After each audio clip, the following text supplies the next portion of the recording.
A primeira pergunta, Cris, vai lá na parafatologia, o último item.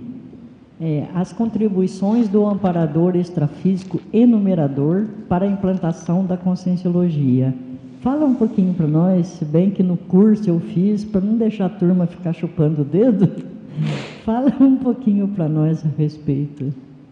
Então, na verdade, nós fizemos uma homenagem, né, ao amparador enumerador, que era o amparador de função do professor Valdo Vieira, né? Ele já acompanhava o professor Valdo ali mais ou menos, né, desde a década de 50, né? Então acompanhou o professor Valdo praticamente a vida inteira dele e que orientava muito dos trabalhos, né, realizados aqui na Conscienciologia.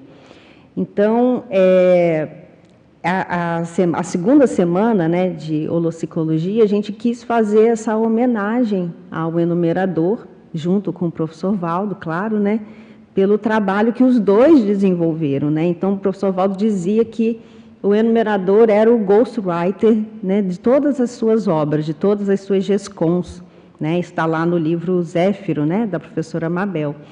Então, a gente pensa assim, né, todos os registros, todas as GESCONs do professor Valdo tinha ali a revisão, a sugestão, a inspiração, né, desse amparador chamado enumerador.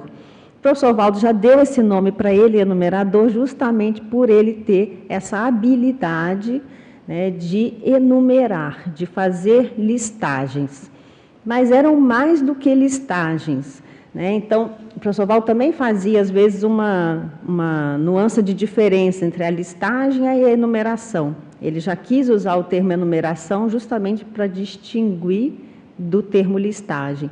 Por quê? Porque listagem você pode fazer de qualquer coisa, né? Você vai no mercado, você faz uma lista de compras, né? Mas não é essa lista que o professor Valdo estava se referindo, né? Ele estava se referindo justamente, por isso que ele deu o nome de enumeração, a uma listagem de ideias, né? Uma listagem mais técnica, né? Algo mais ali intelectual.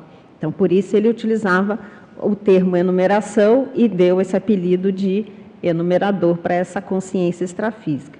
Ao que parece, o enumerador desenvolveu essa habilidade, passando por diversas áreas na trajetória serexológica dele, como a própria linguística, a filologia, a matemática, a própria arquitetura. Então, ele foi desenvolvendo essa habilidade de fazer enumerações.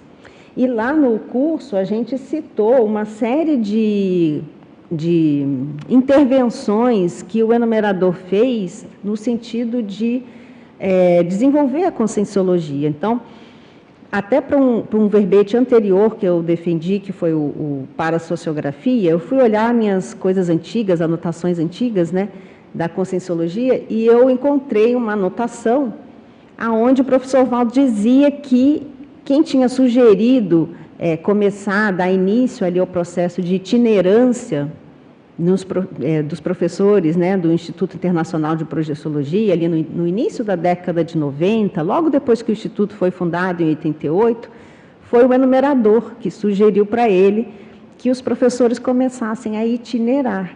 Então, a ideia da itinerância foi sugestão dele, né? E lá nessa mesa redonda que a gente fez, das casuísticas do enumerador, durante o curso, foi em 30 de junho, né, no domingo, no curso Teática da Enumerologia Interassistencial, a gente foi listando essas várias sugestões que o enumerador contribuiu ou deu, né, para a conscienciologia. Então, essa foi uma delas.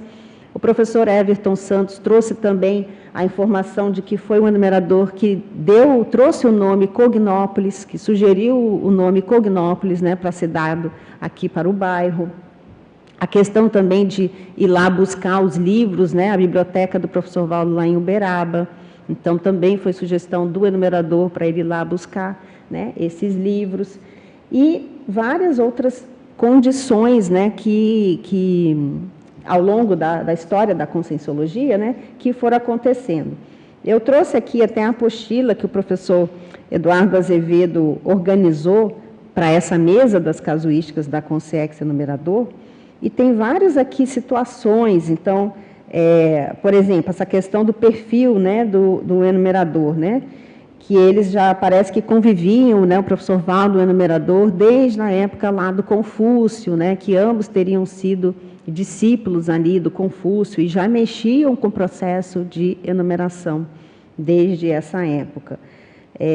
Além das áreas que eu citei, também o processo da estatística, da própria física, né, a aparência, o paravisual do enumerador de chinês, né, ele se apresenta, né, ele se apresentava aí com esse paravisual de chinês. Também aqui no verbete, inventário proexológico, o professor Valdo cita a consciex do enumerador como um exemplo aqui de máximo orexista maior, né, então que ele já teria atingido, né, essa condição aí em vidas pretéritas, né.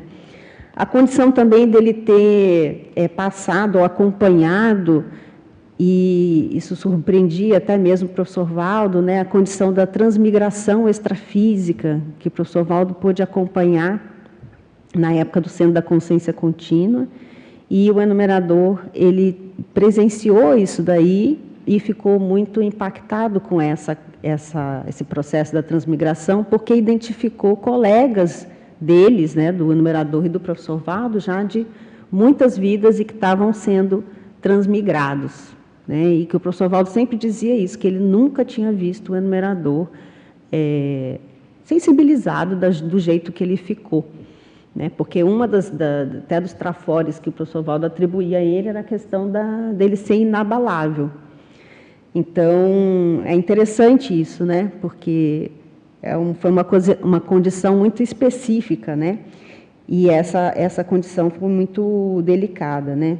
Então, aqui na apostila, o professor Eduardo traz também essa condição do trio assistencial, né? O quanto o enumerador formava junto com o professor Valdo e o transmentor, né? Que é outro amparador que ele considerava mais evoluído na condição de evoluciólogo, né? Que eles três juntos formavam um trio assistencial. Então, muitas informações, muitas vezes, que o transmentor queria passar, né, o enumerador era, às vezes, né, o primeiro a ter informação e repassar isso ao professor Valdo, quando não, o próprio transmentor vinha falar direto, né, com o próprio professor Valdo, tantas vezes aí que ele citou, até em tertúlia, né. A condição do enumerador ser parente, né, do professor Valdo em vidas passadas, né, então o professor Valdo também trouxe essa informação, que eles já foram parentes várias vezes e, em certa ocasião, inclusive irmãos, e parece que até irmãos gêmeos, né? Então, vocês vejam que havia muita afinidade, né, entre essa consciex, né, do enumerador com o professor Valdo. Eram praticamente ali irmãos univitelíneos, digamos assim, separados só pela dimensão, vamos dizer assim, né? Então, assim, há uma série de condições aqui que a gente foi discutindo nessa mesa redonda, né? E talvez, assim, aqui, para nós, né, o professor Valdo trazia muito nessa relação entre ele e o enumerador, a condição da tal da técnica do pular corda, né? Então, ele dizia, qualquer consciência extrafísica que chegasse perto de mim aqui, ou quisesse interagir comigo, tinha que pular a corda entre eu e o enumerador, né? Então, o enumerador estaria no outro lado, é uma metáfora, né? Segurando a corda e o professor Valdo no lado, né? Não sei se vocês já brincaram de pular a corda, né? Então, você tem que ficar girando ali a corda e qualquer um que chegasse ia ter que entrar ali no meio e pular, né? Nessa sintonia fina que havia entre os dois. Então, essa técnica do pular corda, ela simboliza bem o entrosamento entre os dois, né? Essa afinidade, esse entrosamento entre os dois. Então, assim, há uma série de características, né, e de condições aí que a gente poderia estar falando do enumerador. Eu mesma, assim, a experiência que eu tive com o enumerador, né, foi em duas situações mais específicas. Uma, eu me recordo num ECP2, no Rio de Janeiro, ainda, que era dado lá em Itaipava, região serrana lá do Rio, e teve, depois do debate que teve no sábado à tarde, nessa ocasião eu estava com um duplista lá no Rio, que não era o Pedro, e nós resolvemos fazer clarividência facial no quarto, né, onde a gente estava, dentro do ECP2 mesmo. Eu e o meu duplista, na época, falou, vamos fazer clarividência? Falei, vamos. Mas nós trabalhamos com as energias e fizemos uma clarividência. E eu vi um chinês, né, com um bigodinho assim fino, caído, assim, né, aqui, caía, com um olhar bem, né, oriental. E aí no dia seguinte, depois do campo, eu fui comentar com o professor Valdo. Falei, olha, eu e o meu duplista, a gente fez clarividência, e aí eu acabei vendo um senhor, né, um chinês, assim, ele, é o numerador, esse é o numerador, ele foi lá aparecer para você. Eu falei, então tá bom, agora eu já sei qual é a carinha do enumerador, né? Então, eu acabei tendo essa clarividência aí do enumerador.